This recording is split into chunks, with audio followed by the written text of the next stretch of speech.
Hi, and welcome to John's Model Kit Review. Today, I will be reviewing Trumpeter's 1/48 scale Supermarine Spiteful F Mark 14.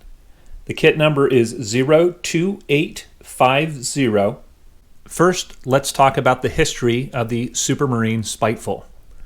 The designers of the Supermarine Spiteful had the unenviable task of trying to replace the iconic Supermarine Spitfire. How do you improve on one of the best performing, most beloved fighter aircraft of World War II? Great question. From its inception, one of the best features of the Spitfire had been its elliptical wing. With regard to performance, the Spitfire's elliptical wing allowed for high speeds, great handling, and multiple armament options. With modification, the wing was able to handle the increased power, performance, and weight of later Spitfire marks. But there were a few problems. The Spitfire's elliptical wing had a very strong leading edge, but the lighter structure behind the leading edge could flex at high speeds, limiting its dive speed to around 480 miles an hour. Additionally, with regard to ease of construction, the Spitfire's elliptical wing was a nightmare, requiring many times the man-hours to build compared to the wing of a Bf-109 or Hurricane.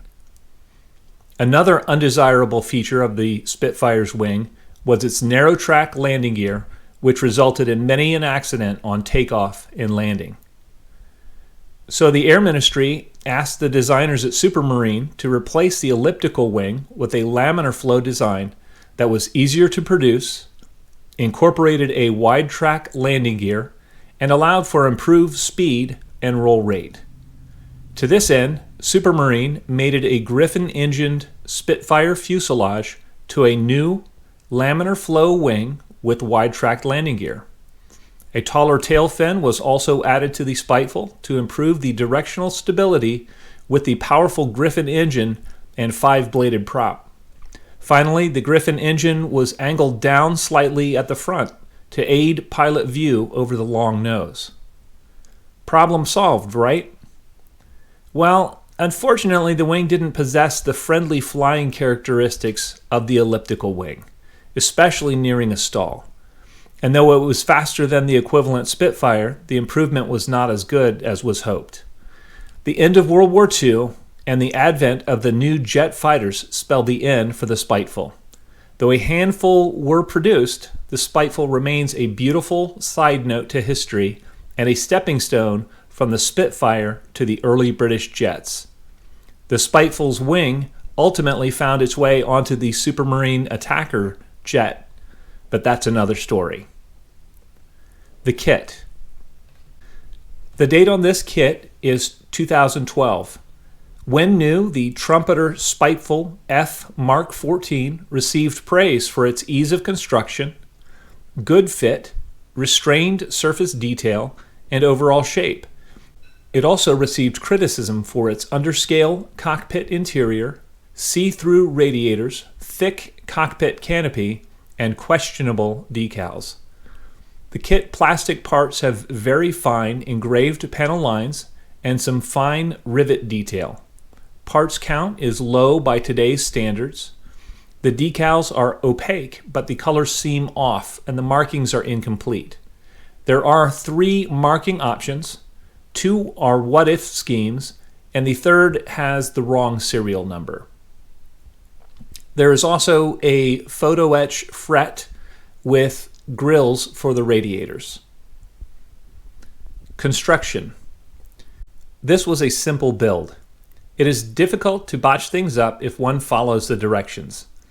Instead of a comprehensive build log here, I will touch on a few modifications and additions I made to improve the kit. First, I took the 2 main landing gear wheels and flat spotted them using a file.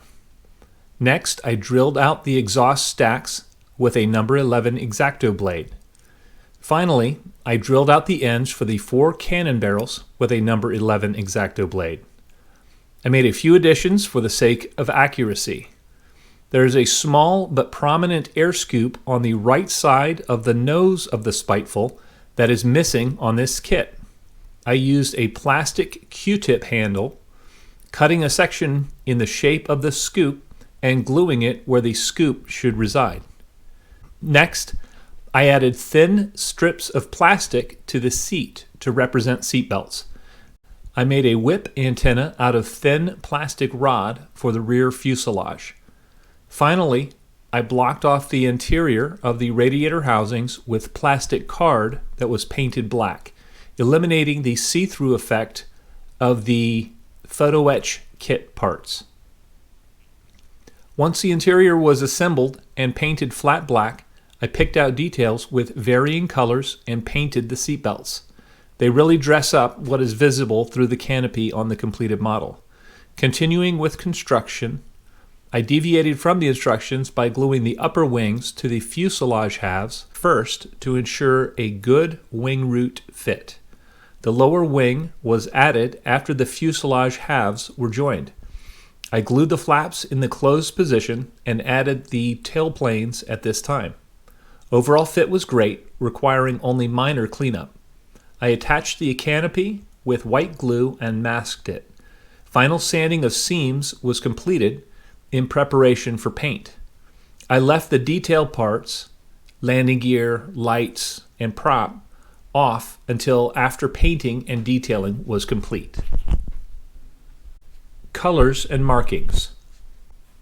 Prior to paint, I pre-shaded the kit by brushing thin black paint on all the panel lines. Polyscale dark green, ocean gray, and Israel gray acrylics were sprayed with my Badger Anthem dual stage airbrush. I masked between the colors with thinly rolled snakes of kneaded eraser, which is similar to silly putty. I then applied a thick coat of rubber cement over the color I was protecting. This technique is much faster for me than cutting paper or tape masks, and it keeps out paint better than any method I have previously tried. Once the paint was dry, the rubber cement peeled right off. I had no ill effects due to the rubber cement reacting with the underlying acrylic paints or peeling them off. Once the base colors were sprayed, I weathered the plane with pastels applied with a closely cropped paintbrush. Light exhaust staining, oil streaks, and panel line enhancement add to the realism and give the finish some depth. The weathering was kept to a minimum since the reference photos of RB515 showed a lightly weathered airframe. I sealed the weathering with several coats of future floor polish in preparation for decals. I used decals from the Decal Dungeon for most of the markings. Only the serial number was kit supplied, and it was, quite frankly, wrong. It should be RB515 instead of RB518, but I decided to just leave it alone. I also added decals on the prop and spinner to better match pictures of the plane. I used microsol and microset to settle the decals into place. Once the decals had dried, I gave the plane an airbrushed coat of polyscale satin clear. Final detail painting, weathering, and touch-ups were then completed. The landing gear, lights, prop, and antenna were added at this time. Conclusions. Overall, this is a fun, easy kit that can be turned out well. The surface detail looks great under a coat of paint, and the kit provides a good starting point if one wishes to super detail it. There are a few minor omissions that I would recommend addressing, namely the see-through radiators, nose air scoop, seat belts, and whip antenna. If you do replace the thick canopy, I would recommend replacing the interior, otherwise it's fine. The decals really do need replacing.